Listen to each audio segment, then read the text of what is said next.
Hello, welcome to another episode of An Issue of Faith. I'm Kenneth Solomon Badger. Today we have our guest, Mr. LaTroy Strong. Yes, LaTroy and I met some years ago when I was as an educator at First Coast High School. But LaTroy, why don't you just give us a little background on yourself? Because I know, unlike the rest of us, you're not a native to Jacksonville. So why don't you tell us a little bit about yourself and what brought you here to Jacksonville? Well, like I said, originally I'm from Miami, Florida, kind of where I grew up the majority of the time. My dad was a semi-professional basketball player. At my birth, we were over in Africa for 2 years. Well, he's originally from Miami. Then him and my mom, everybody came back to Miami to be with his family, where he started his educational background. So I grew up, like I said, in Miami, Florida, where I was there pretty much until my 9th grade year in sports, like everybody else. Played football, played basketball, dabbled with a little baseball, but that's about it. Then we ended up moving to Atlanta for 2 years, and then we moved back to Miami my senior year. So yeah, I kind of had one of those interesting high school careers or whatever. So I almost felt like a military kid. But in that aspect, I was still playing basketball, which I kind of moved straight into after middle school. Kind of gave up football, just stuck with basketball. Mm-hmm. And I was able to receive a full scholarship at Bethune-Cookman University, where I went there. Pretty much started from day one. You know, I had about 6 or 7 offers on the table, but Bethune wanted me to come on the court and step and play right then and there. Right away. I didn't want to sit behind no senior or something like that. So, you know, I kind of jumped on that. From there, I had a pretty good career. What brought me to Jacksonville? Well, I met a young lady. Things happened. Became a baby daddy. Baby daddy. And from that point in time, you know, I kind of had to make a decision. Was I going to go back to Miami where I could kind of follow my dad's footsteps, or I could come to Jacksonville and blaze my own trail, but be there for my child. I heard that. Yeah. Man, I did not know that you were originally born in Africa. So you are truly an African American. Well, yeah. You don't meet a lot of people who are actually truly born in Africa and then make a life here. Well, I was born in Florida. My mom was from North Florida, right? So I was born there, but at 6 months, we traveled over to Africa. Mm-hmm. Yeah. I'm African. Okay. You African. Yeah. See what you want. You African. I got pictures there. Yeah. Shoot, man, I'm not gonna go there. Look, your faith. You alluded to how you were in, high school doing some things. You know, you might have a little hoop here and there, and on your way to Bethune. Now, once you got to Bethune-Cookman, I know as a young man, you're 17, 18 years old, stepping onto a college campus. You're all alone. You're up here. You know, tell me how your faith carried you through that experience. Well, interesting. I can back that up to when I was in pretty much middle school or so, that I was a part of the church that was the neighborhood church. And believe it or not, I grew up Methodist. You know, it's interesting. I used to walk across the field sometimes by myself because the church was on the other side of the school. Okay. And I would go there, do the services and everything. And I actually was one of the individuals that did the baccalaureate where they walked down the middle of the aisle with the candles and everything. You light it and then you put it out. Right. You know, so I did all that. I did the Bible study. Then would go do so. So I was relentless in just making sure that I was in the church and everything. Okay. But then I spent all my summers with my grandmother up in North Florida, which she was an old Pentecostal Baptist. Okay. You know what I mean? So she went to church every Sunday. So we went to church with her and we had a good time. And one of the most interesting things was there was an old individual cousin of ours that she was kind of that soothsayer, or that one they said anointed one or whatever. Right. She would always look at my hand and she said she could always see a basketball there, you know? Wow. So that kind of always really kind of kept me close to the Lord, kept me close to my faith and everything. So, but believe it or not, when I got to Bethune, I didn't do a lot of the worshiping that they were doing. I kind of was just, I was stuck on basketball in school, you know? Right. And so I really kind of stuck with that. When I moved to Jacksonville is when I kind of really started getting back into church a little bit. And then went to Faith Christian Center for a while. Okay. And then, you know, that just kind of, but my background is kind of how I held stern within my faith. You know, I look at the book of Job as kind of my life. You know what I mean? And that's where, hey, if Job can go through things he went through, right, knowing that he was going to get his rewards on the back end, guess what? I just had to go through what I have to, keep putting the right foot in front of the left foot, and then we move forward from there. And that's so poignant, because I know when you're off in school as a young man and you don't even have any type of faith or background or foundation in your faith, it can be difficult. Right. Coming into a new environment and then having so many demands on you, being in basketball, and then not just basketball, being a freshman that they're trying to groom into being the man, for this team. So I know there was a lot of stuff coming at you. And then, like you said, we have a similar story when it comes to our faith as far as it comes to religion. I was Baptist and then my mom was Episcopal, and we traveled back and forth between those. But yet there's still a strong foundation, and it's good to see because I know a lot came at you as a young man. Absolutely. And Bethune, right? You know, Daytona is talking about Daytona, Black Party Nation. It is. Right? you got got Black Week. You got spring back then. You really had spring break. I about to say, you're talking about the 90s too. And I was there. That spring break, MTV, the whole all them cats coming through there. Yeah. It's good to know that you had a strong faith to carry you through that. And then, as you said, you came to Jacksonville. And when I met you, you were already into education. So we met at First Coast High School. I knew you as the dean. I didn't know at the time that you were, doing some other things with basketball. But as you got into education, excuse me, I know it had to be difficult. If you have never been a praying man, and I know when you become an educator, you get into the school system. You never a praying man or praying person, but you learn. You learn. So tell me how those challenges looked out for you. Well, just like when I was in college, the foundation that I had is always what really kind of pushed me forward, and that's been the biggest strength that I would say that I've had is just the foundation of it. I always believe that you don't have to go to a church to believe that right where your foundation is, you're stable in the Lord and you have that kind of going for you and everything. But education is a funny story in itself too, because it goes back to Bethune stuff. I'm an engineer. I was an engineering major. True. Wow. Right. I was an engineering major. Yeah. That was kind of the goal. I want to be an engineer, make a whole lot of money or whatever. Right. But Bethune had a co-op with UCF, so I did all my prereqs and all that stuff like that and got time to start, applying for the School of Engineering. So they said, well, you got to go over to UCF or whatever, go to UCF and they get a schedule for me. And the question is, hey, well, this schedule here is for University of Central Florida. I'm at Bethune. Right. And the counselor said, well, you got two decisions to make. One, you transfer and come here, or two, you change your major and you stay there. Oh, wow. And, like you said, a lot of things were coming at me. I was having a great time at Bethune that sophomore year. Like I said, I'm the face of the team at that time. Right. And it was really a whole lot that I was not going to leave, from what was going on at Daytona Beach that time. So I ended up changing my major over to education, which is what my dad's an educator, aunt was an educator, godfather was an educator. So it kind of came easy to me. Right. So I went ahead and graduated. And I pretty much had a job as soon as I left Daytona Beach coming to Jacksonville.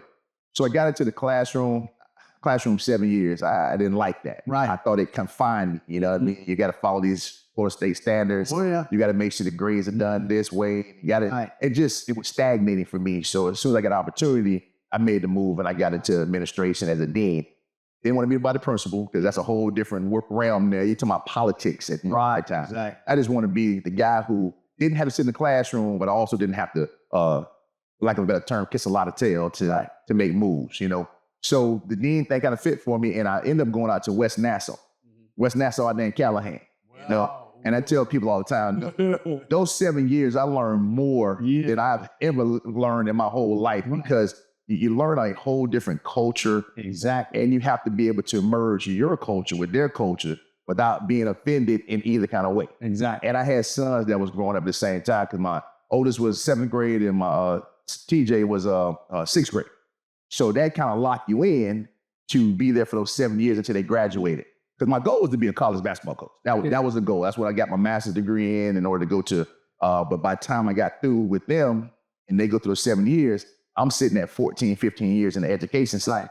So now you got to start making decisions on what it is that you're going to do, But we talk about faith, and then my faith is kind of what I pulled into my team all the time. Yeah. And just understanding that, everybody go through trials and tribulations, but you have to be able to maneuver and go in different directions. And I ain't a Bible pusher, but believe me, I know enough about the Bible that I can give some scriptures to people and tell them that, hey, this is what you're going through, and this is how it's going to help you. So I think that fell right into place with education because the church is about education, about educating you in a way in which you can kind of see how other people have gone through stuff that's written in the Bible. yet how you perceive it and move forward through. Exactly. So that's how I was able to work through it. Church and the pastor basically is a teacher. So yes, and the church is supposed to educate the parishioners as to what's going on in the Bible and the morals that the Bible stands for. But I tell you, West Nassau, I know that had to be a challenge, because if y'all don't know about West Nassau, that's up in a different type of environment, especially if you're an African or truly African American man being in that environment. It's almost as bad as being in Ocean Way back in the day. If anybody knew back in the day in Ocean Way, you know, it was one of those sunset towns, well, sunset areas. You didn't want to be black and be in Ocean Way. Right. When the sun went down. West Nassau was probably that on steroids. and that. Well, the interesting thing about it was it's funny. They had their arms wide open, and it was, I guess it came at the right time, you know, to that place.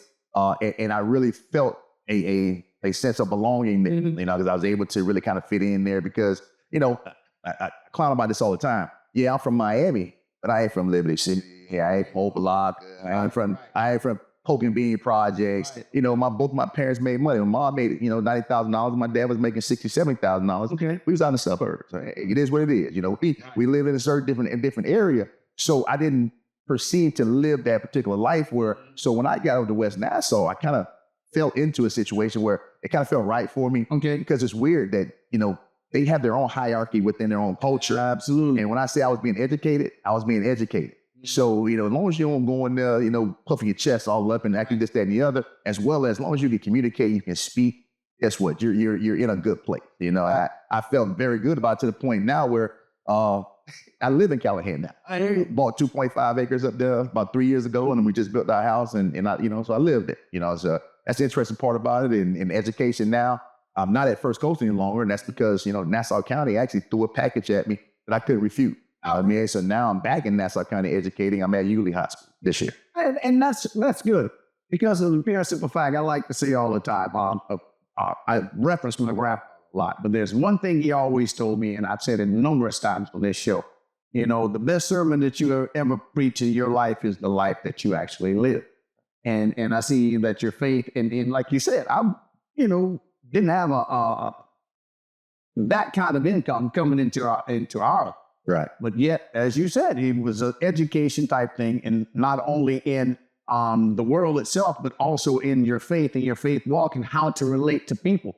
Because Jesus was able to walk with everybody. Right. And that's the thing that people kind of miss, you know, when they misunderstand. But if you look back through the Bible, you see the story of the Good Samaritan, and how Jesus would lay hands and feed everybody. He didn't, you know, say, oh, I'm just going to feed these people. Right. So in that was a walk that a lot of people probably couldn't take it. Yeah.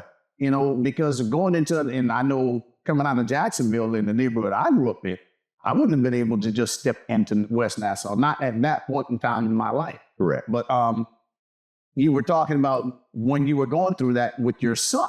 Right. Right. So tell me how that worked out with you being in West Nassau, being an educator, and them growing up. So now, how would your faith transition from all of that into your family life? Because, you know, now once again, you're back in Nassau County.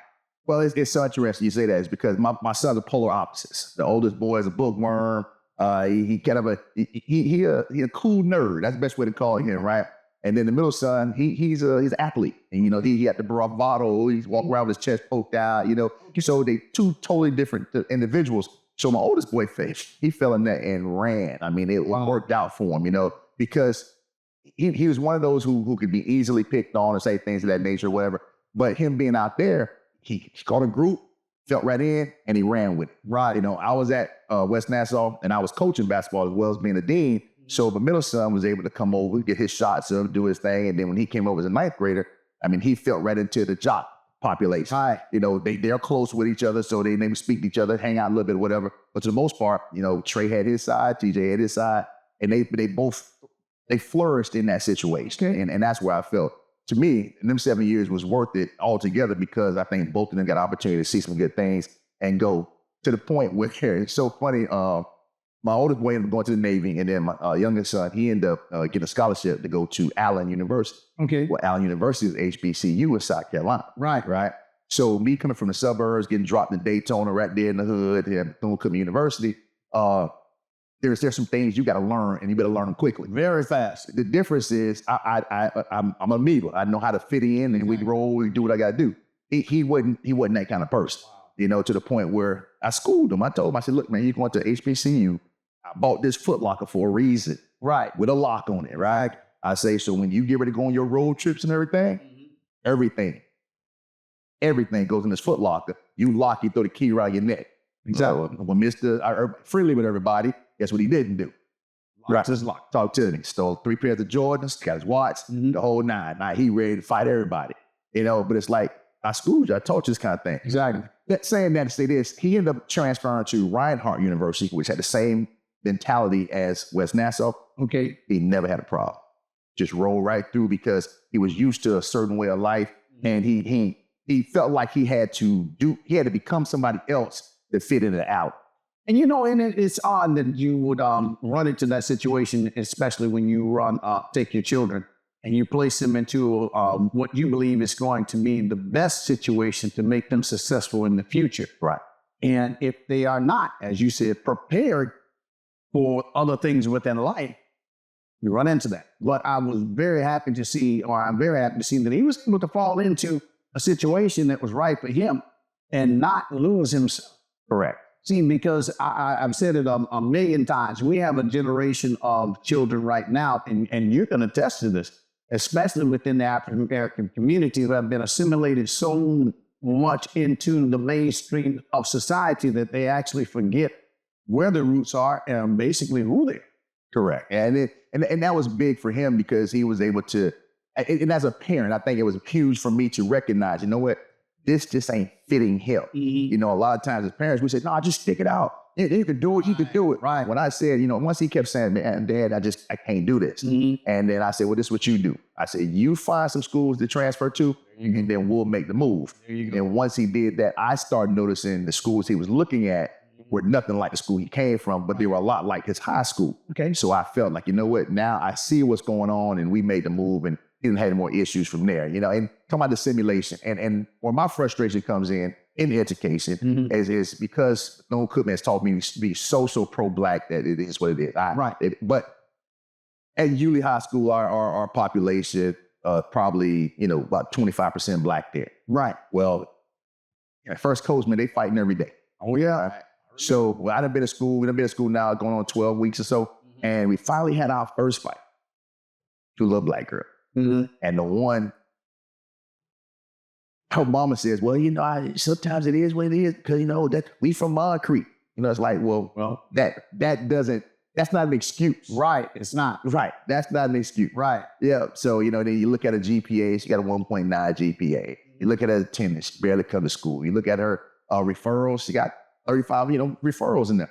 Aggressive.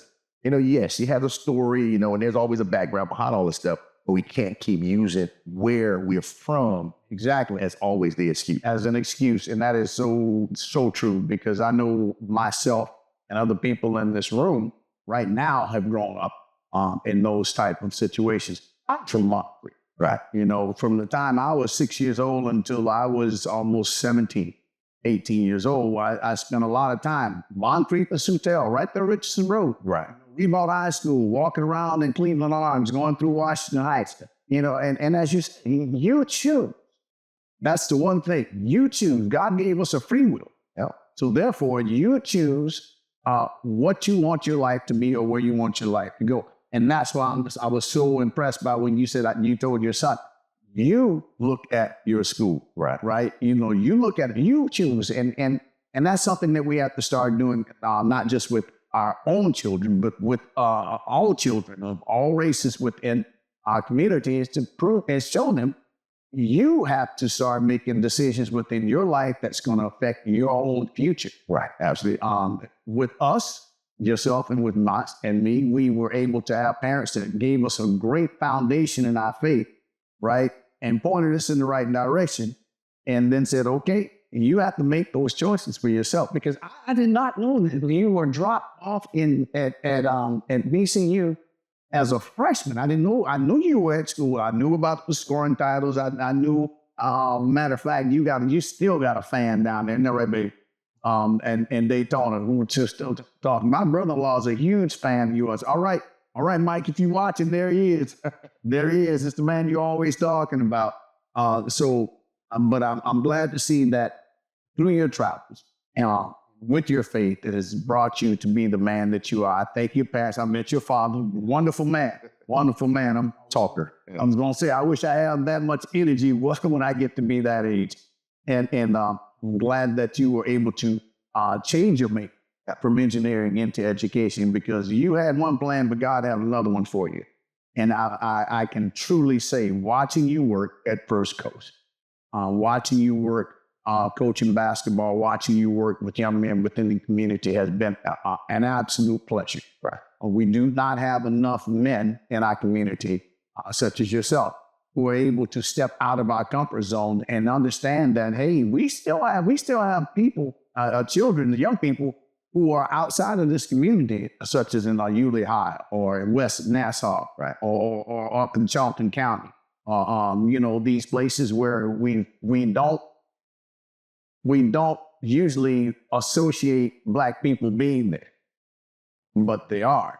No, absolutely. They are there. They like I said, this may be from the suburbs, not necessarily going to a predominantly Black school. You see that, and that once coming to West Nassau, definitely saw it.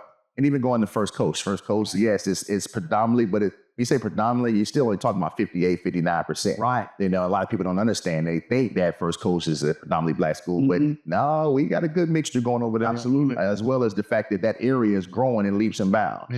Oh yeah. And we talk about faith and everything. Is when I see a lot of my movements had nothing to do with me. A lot of my movements were straight God. Absolutely. This is West Nassau move. I mean, this Yulee move was straight God. Had some things happening at First Coast just wasn't happy about, but had a lot of good things happening. And, I was getting ready to be named the athletic director as soon as Coach Lee stepped down, the whole nine. I've been the dean there for 10 years, well established and everything. So I was locked in and I was ready to do what I need to do to be at First Coast and continue to make First Coast a good place. But had something happen with the basketball team that kind of bothered me. We had the principal change. That's been a little interesting as well. So I was vulnerable. And I'll be honest with you, the Yulee move happened in 6 days. Wow. In and out. I got a phone call that said, hey, the board is getting ready to meet to change some things to make it eligible for you to come this way. Are you still interested? Are you willing to listen? I said, yeah, I'm willing to listen because I was vulnerable at that time. Absolutely. And literally 2 weeks earlier, I would not have been vulnerable. Right. So literally right then, the principal called next and then he said, hey, we're looking to make some moves, do some things. We would love to interview you for this particular position. He said, once they make a decision at the board on Monday, I'll call you and we can set something up. Monday, calls me and said, hey, the board make a decision. Things are available now. They say, what would you like to do? We can do virtual tomorrow or we could do face-to-face on Friday. Okay. I said, let's knock it on out. We'll do virtual tomorrow. So he calls me. We do the Zoom, have a great interview, everything like that. And he said, well, I'll tell you, he said that I can't officially offer you the position because it doesn't close until Friday at 5:00. Okay. He said, so I'll call you at 5:01 and let you know what the deal is. I got you. So at 5:01 on Friday, he called, offered me the job. I mean, literally 6 days in, out, the whole county made a decision to make a move to bring LaTroy Strong to Yulee High. And see, and that's how it works, because whatever God has for you is for you.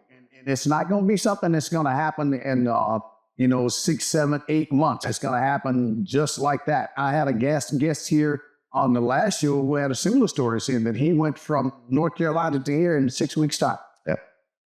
6 weeks' time. That's it. So, and I'm glad to hear that. And I'm glad that I was able to make my way to First Coast to make your acquaintance, to walk with you, to sit back and talk, watch you frustrated, and to watch you work with some students. Some students, I know I had one student, oh my gosh, and we can call his name with his special somewhere. Just watching you work with him, and even though his situation did not come out to being the best, but to see the energy that you put into trying to make these young people into better people before they left? No, the education part of it is a calling. I mean, it's definitely a calling. And like I said, maybe me not being an engineer and being in education, it may have been also, like I said, the Lord at work and everything. But I say this all the time. These kids give me energy. They give me energy, as well as I could not do a monotonous job where you're doing the same thing every day. Mm-hmm. And so I couldn't have chosen a better career, because that's exactly what happens. You will not see the same thing every day in, day out. So yeah, I'm having a great time and going to my 25th year, and 5 years to be at 30. After this year, close to 30, and then I'll start making a decision on what happens next from there. Sure. It's about time, I tell you, man. Well, the kids keep you young until you're not there no more. Right. But they say you'll never find an unhappy retired educator though. So right. Because even though I'm not educated anymore, I'll say 1,000 times, if it paid better, I would have stayed. Correct. I absolutely would have stayed, because it was quite the experience. I still run into young people in the streets, and my wife will tell you, they come running up, and it was a life-changing experience for that child, and also for myself. So I will say this: it has been an absolute pleasure having you. And once again, as I said, it has been a blessing to have your acquaintance and to be placed into your life and to watch you work and to take some of the things that you have done and to incorporate them into my life as I work with young people.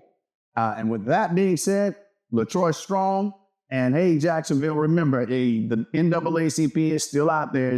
Check them out, NAACP.org, or either www.jacksnaacp.org. This is Ken Badger, another issue of faith. Peace. Be blessed.